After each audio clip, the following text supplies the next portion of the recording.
आपल्या समोर आमच्या खासदार आणि माननीय माजी मंत्री कदम साहेब यांनी अनेक मुद्दे मांडलेले आहेत। या सगळ्या मुद्द्यांचा विचार आपण करून मतदान कराल असा विश्वास आहे। पण या प्रभागामध्ये आम्ही उमेदवार देताना मंजू बाबांच्या सारखा एक ज्येष्ठ नेता आपल्या सर्वांच्या समोर उभा केलेला आहे आणि त्यांच्या जोडीला विनायक रुपनर सारखा एक तरुण आणि तडफदार कार्यकर्ता आपल्या सेवेसाठी उभा राहिलेला आहे। विनायक रुपनर यांनी यापूर्वी निवडणूक लढवली नाही, पहिलीच वेळ त्यांची आहे। आमच्या अस्माताई फकीर यांची देखील पहिलीच वेळ आहे आणि आमच्या वृषाली धनंजय पाटील या देखील या निवडणुकीत उभ्या आहेत। या चौघांचं पॅनल आम्ही उभा करत असताना स्वच्छ विचाराचे आणि मंजू आबांच्या नेतृत्वाखाली काम करण्यासाठी उत्सुक असणारे आमचे हे सहकारी या निवडणुकीत आम्ही उभा केलेले आहे। माझी तुम्हा सगळ्यांना विनंती आहे, या परिसरामध्ये ज्या ज्या कामांची सुरुवात मंजू आबांच्या पुढाकाराने झाली ती सर्व कामं तुम्हाला माहिती आहेत, मी त्याचा पुन्हा उल्लेख करत नाही। अगदी पुण्यश्लोक अहिल्यादेवी होळकरांच्या पुतळ्यापासून ते अनेक वेगवेगळी कामं या परिसरात सुशोभीकरणाची झाली, पण तरी देखील असा भाग या प्रभागात आहे की ज्याची सोडवणूक अजून झालेली नाही आणि म्हणून त्या सर्वांना न्याय देण्याच्या दृष्टीनं पुन्हा एकदा मंजू आबांच्या नेतृत्वाखालचं हे पॅनल आपण सर्वांनी विजयी करावं ही विनंती करण्यासाठी ही सभा आहे। खरं म्हणजे आमची लढाई अशा लोकांची आहे की ज्यांनी या शहरात काय केलं हे उभं राहून एकदा आम्हाला सगळ्यांना समजावून सांगावं। या शहरात जे जे झालं ते आम्ही सगळ्यांनी केलेलं आहे, काँग्रेस राष्ट्रवादीने केलेलं आहे, हे आपण सगळ्यांनी पहिल्यांदा लक्षात घेतलं पाहिजे आणि त्यासाठी केलं। काळ्या खाणीचा जवळपास 8 कोटी रुपये खर्च करून तिथल्या पर्यटनाच्यासाठी, बोटिंगसाठी, विद्युत व्यवस्थेसाठी, बैठक व्यवस्थेसाठी आम्ही पैसे मी पालकमंत्री असताना आमच्या लोकशाही आघाडीच्या सरकारने आणले। आपल्या कुपवाडला तर 14 पाण्याच्या टाक्या आम्ही त्यावेळी केलेल्या होत्या। या सांगली शहरात येताना आता आयर्विन पूल जुना झाला, त्याचं वय संपलं, लगेच आपण नवा पूल बांधायला घेतला। तो नवा पूल देखील मीच पुढाकार घेऊन आमच्या लोकशाही आघाडीत मी पालकमंत्री असताना विश्वजित कदम साहेबांनी आम्ही खरं म्हणजे अहिल्यादेवी होळकर स्मारकाचा तर उल्लेख मगाशी मी केलाच केला, पण त्याचबरोबर या शहरामध्ये कुपवाडला भुयारी गटार करण्याची योजना देखील आम्हीच इकडे आणली। मध्यवर्ती तपासणी केंद्र एक सांगलीला सुरू केलेलं आहे आपण। या शहरातल्या गोरगरीब माणसाला रक्त म्हणून महानगरपालिकेला मधल्या काळात 1920-21 या दरम्यान मी पुढाकार तपासण्या करण्यासाठी माफक दरात महात्मा बसवेश्वर मध्यवर्ती तपासणी केंद्र उभारण्याची व्यवस्था आपण केली। जवळपास बऱ्याच गोष्टी त्यात मोफत आहेत। त्यामुळे महाराष्ट्रातल्या कुठल्याही महानगरपालिकेत नव्हतं तेव्हा आपण रक्त तपासणीच्या सगळ्या व्यवस्था ह्या कमीत कमी खर्चात किंवा मोफत करण्याची व्यवस्था केली। बचत गट बाजार देखील शाळा क्रमांक 10च्या आवारात आपण बाजार कट्टा बचत गटातल्या वस्तू विक्रीसाठी निर्माण केला। वानलेसवाडी हॉस्पिटलला जवळपास 5 कोटी रुपये निधी देऊन वानलेसवाडी हॉस्पिटलची उभारणी करण्यासाठी मल्टीस्पेशालिटी हॉस्पिटल उभा केलं। अगदी कृष्णा नदीवर कृष्णा घाट म्हणजे स्वर्गीय वसंतराव दादांच्या समाधीच्या पलीकडे जो घाट बांधलेला आहे आणि पुढे चालण्यासाठी व्यवस्था केलेली आहे। सांगली मिरज चौपदरीकरणाची सुरुवात देखील आमच्याच काळात झाली। सांगलीचं डीएसपी कार्यालय देखील मी गृहमंत्री असताना पैसे दिले आणि ती बांधायची व्यवस्था केली पालकमंत्री असताना। आरोग्य शिबिर देखील या शहरामध्ये तपासणीचे वेगवेगळी शिबिरं हजारो नागरिकांना तपासण्याचं काम देखील आम्ही केलं. अगदी पूर पट्ट्यात पुनर्वसन करायचं होतं, तेही तिथल्या जनतेची इच्छा नव्हती, तेही पुढाकार घेऊन आम्ही थांबवण्यासाठी आवश्यक त्या भूमिका घेतल्या आणि तिथल्या नोटीस दिलेल्या त्या रोखण्याचं काम केलं. कोरोना काळातलं काम मी सांगून तुमचा वेळ घेत नाही, पण प्रचंड गोष्टी करण्याचं काम हे राष्ट्रवादी काँग्रेस आणि काँग्रेस पक्षाने गेले काही वर्षात केलेलं आहे. अगदी वेगळी कामं मी तुम्हाला सांगून तुमचा वेळ घेणार नाही. म्हणजे अगदी मिरजेच्या सरकार गेलं, काही प्रश्न तयार झाले, अगदी अन्याय घरपट्टी वाढ झाली सांगली शहराची, तीही विधानसभेत या अन्यायिक घरपट्टी वाढीच्या विरोधी मीच विधानसभेत आवाज उठवला. त्यावेळी सरकारने नाही थांबवतो म्हणून घोषणा केली. त्याचबरोबर ड्रेनेज व्यवस्थेचा जो 24 कोटीचे निधीची मागणी देखील विधानसभेत सरकारकडे आम्ही सगळ्यांनी मिळून केली. मी यासाठी सांगतोय की भाजपाला एकदा विचारा, तुम्ही काय केलं. 8 वर्ष भारतीय जनता पक्ष या शहरावर राज्य करतोय. महानगरपालिकेत त्यांचं राज्य होतं, प्रशासक आला त्यावेळी त्यांचाच प्रशासक या शहरात काम करत होता. झाल्याशिवाय हा इथं काम करत नव्हता. अशी महाराष्ट्रातल्या या सगळ्या महापालिकांची अवस्था होती. सांगलीमध्ये, सांगली, मिरज, कुपवाडमध्ये या लोकांनी तुमच्यासाठी काय केलं याचा विचार, मी काय काय केलं त्याचा ओझरता उल्लेख केला. तुम्ही त्यांना विचारा, तुम्ही काय केलं. 2-2 आमदार या शहराने भारतीय जनता पक्षाला दिले, पण या शहरामध्ये नव्या गोष्टी काय झाल्या याचा अभ्यास करण्याची गरज आहे. खरं म्हणजे भारतीय जनता पक्षाचं असं झालेलं आहे, मी अनेक ठिकाणी सांगितलं, पूर्वी अटल बिहारी वाजपेयींना एकदा सगळ्यात मोठा पक्ष म्हणून त्यांचा भारतीय जनता पक्ष 161 जागा लोकसभेला त्यांच्या निवडून आल्या. कर्मधर्म संयोगाने तो लोकसभेत त्यावेळी सगळ्यात मोठा पक्ष झाला आणि तो मोठा पक्ष झाल्यावर त्यांना सरकार बनवण्यासाठी पाचारण करण्यात आलं. राष्ट्रपतींनी त्यांना 13 दिवसाची मुदत दिली. 13 दिवसाच्या काळात त्यांच्यावर टीका झाली की अटल बिहारी वाजपेयी वेगळ्या पक्षांना आता पटवापटवी करून आपलं सरकार वाचवतंय. अटल बिहारी वाजपेयींनी सांगितलं, असली सत्तेवर मी लाथ मारतो, असली वेगवेगळ्या आघाड्या एकमेकाला सांभाळून वेगवेगळ्या मॅनिप्युलेशनने मला वेगळ्या तत्वाला मुरड घालून कोणाशी मला तडजोड करायची नाही, मी असली सत्ता सोडतो. आणि त्यांनी 13 दिवसानंतर जो विश्वासदर्शक ठराव आला त्यावेळी स्वतःच ती सत्ता सोडवण्याचा निर्णय केला. मी यासाठी सांगतोय की तेव्हाचही भारतीय जनता पक्ष कुठे आणि आत्ताचा भारतीय जनता पक्ष कुठे. सगळे काँग्रेसमधले ओढून तिकडे घेऊन गेलेले आणि आपली गडी सगळे तिकडे गेलेले. आबांचा मित्र पण तिकडे गेलेला आहे.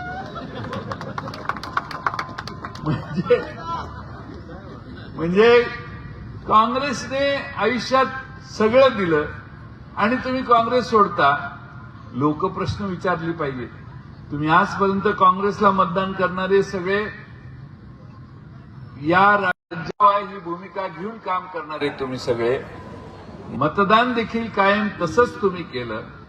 काँग्रेसला तुम्ही मत का दिलं? तर काँग्रेस सर्व धर्म समभावाचा विचार घेऊन चालते म्हणून. आता काँग्रेस सोडून दुसरीकडे जाऊन जातीयवादी विचारसरणीचा झेंडा हातात घेताना त्या व्यक्तीने 10 वेळा विचार केला पाहिजे, पण दुर्दैवाने ती परिस्थिती नाहीये. आता भारतीय जनता पक्ष काय करतोय हे सांगतात, आम्ही हिंदुत्ववादी आहे. अकोला जिल्ह्यात यांनी एमआयएम बरोबर युती केलेली आहे. एमआयएम बरोबर म्हणजे आम्ही कायम मुस्लिम समाजाच्या विरोधात बोलणारी लोक अकोले जिल्ह्यामध्ये महापालिकेच्या निवडणुकीत एमआयएमच्याशी जर तडजोड करत असतील तर आपण दाखवायचे दात वेगळे आहेत हे आपण सगळ्यांनी लक्षात घेतलं पाहिजे. आता ओवेसीच्या बद्दल काय काय भाजपचे नेते बोलायचे, त्या ओवेसीच्या मांडीला मांडी लावून आता भारतीय जनता पक्षाचे नेते बसायला लागले. मग हिंदुत्व आणि त्याची विचारधारा याचा आणि भारतीय जनता पक्षाचा काही संबंध राहिलाय का? हाही प्रश्न आपण लोकांना विचारला पाहिजे. आपण कुणाच्या मागे जायचं? काहीतरी विचार मनात ठेवला पाहिजे, काहीतरी सातत्य ठेवलं पाहिजे. शेवटी मी काल परवा एका भाषणात सांगितलं, आता भाजप काँग्रेस युक्त झालेली आहे. आधी म्हणायचे ते की भारत मुक्त, काँग्रेस मुक्त भारत आम्ही करू. ती भारतीय जनता पक्ष काँग्रेस युक्त झालेली आहे. आणि ज्यांच्यावर टीका करतात, ज्यांच्यावर भ्रष्टाचाराचे आरोप करतात, त्यांना 2 महिन्यांनी शेजारी आणून बसवतात. म्हणजे हा नालायक आहे असं सांगायचं, मग तो घाबरला की त्याला आणून बाजूला बसवायचं. तुम्ही जरा 10 वेळा विचार करा. सांगलीच्या जनतेला सत्सद बुद्धी आहे. या शहराने स्वर्गीय वसंतराव दादांचं नेतृत्व पाहिलेलं आहे. असे चुटकीत एका रात्रीत इकडून तिकडे जाणारी लोक जी आहेत, त्यांचा बंदोबस्त करण्यासाठी माझी तुम्हाला विनंती आहे. आणि म्हणून त्यासाठी आपण सर्वांनी ताकदीनं उद्याच्या निवडणुका लढवल्या पाहिजेत. आता राग येईल, पण भाजपची अवस्था, पिंजरा नावाचा एक पिक्चर होता, पिंजरा नावाचा सिनेमा होता, त्या पिंजऱ्याच्या सिनेमात ते मास्तर होता, तशी आता भाजपची अवस्था झाली.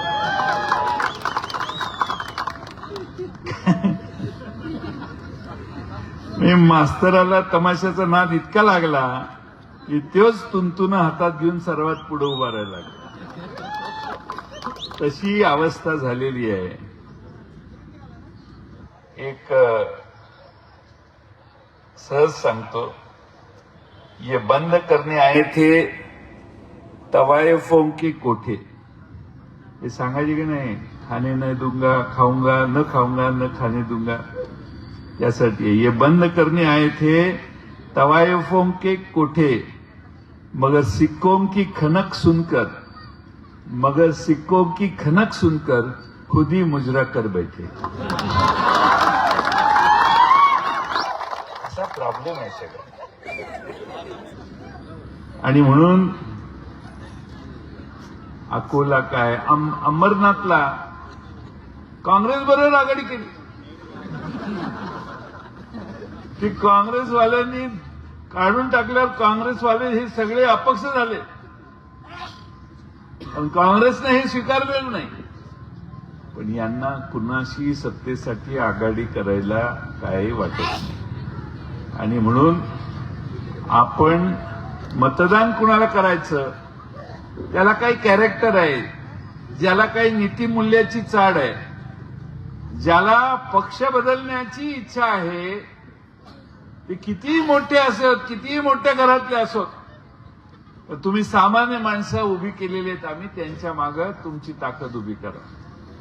शेवटी एकदा तुम्हाला गृहीत धरून मी कुठेही गेलो, कम्युनिस्टात गेलो तरी माणसं माझ्या मागे येतील, असा आत्मविश्वास ज्यावेळी नेतृत्वात किंवा उमेदवारात येतो, त्यावेळी आपण सावध व्हायचं असतं, जरा ज्यादा हो गया म्हणायचं असतं. आणि म्हणून माझी तमाम मतदारांना विनंती आहे, मनगू आबा सरगर आमच्या या ठिकाणी, वृषालीताई धनंजय पाटील चांगले शिकलेले आहेत, आसमा शहानवाज फकीर याही चांगल्या सुशिक्षित आहेत.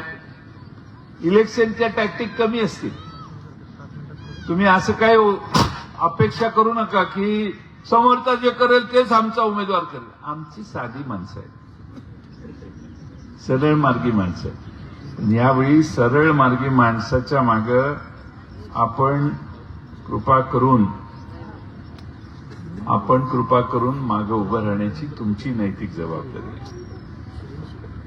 आता एवढा पाऊस पडेल आमिर भाई, इतना बारिश गिरेगा, इतना बारिश गिरेगा, इतना बारिश गिरेगा, पूर येईल, पूर पाण्याचा. तो पूर एवढा येईल की तुमच्या घरात शिरेल पाणी. पाणी घ्यायला आमचा विरोध नाही.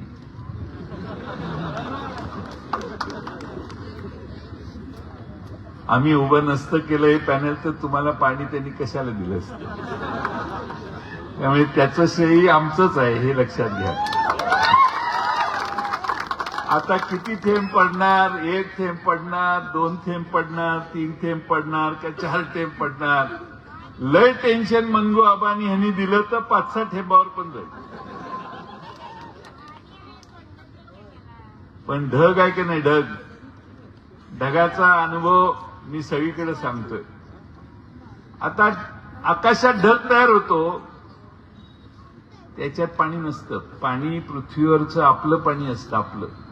आपलं पाणी बाष्पीभवन होतं, सूर्यामुळं बाष्पीभवन होतं, पाण्याच्या वाफा होतात आणि ढगात जातात. ढगात पाणी गेलं की त्याला जादा झालं की ढग पाणी सोडतो आणि ते पाणी परत खाली येतं. आपलंच पृथ्वीवरचं पाणी वर जातं आणि खाली येतं. काय दुसऱ्या ग्रहावरून त्याच्यात पाणी येत नाही. आपलंच पाणी वर जातंय आणि आपलंच पाणी खाली येतंय. तरी ढग क्रेडिट घेतो की बघा मी दिलं. अरे बेटे, आमच्याच खिशातनं घेतलंस आणि आम्हालाच दिलंस आणि तू आम्हाला सांगतोस की तू दिलं. ही मनस्थिती आपण लक्षात घ्या. आणि म्हणून आम्ही साध्या विचारांची सरळ माणसं, सुशिक्षित माणसं आम्ही उभा करण्याचा प्रयत्न केलेला आहे.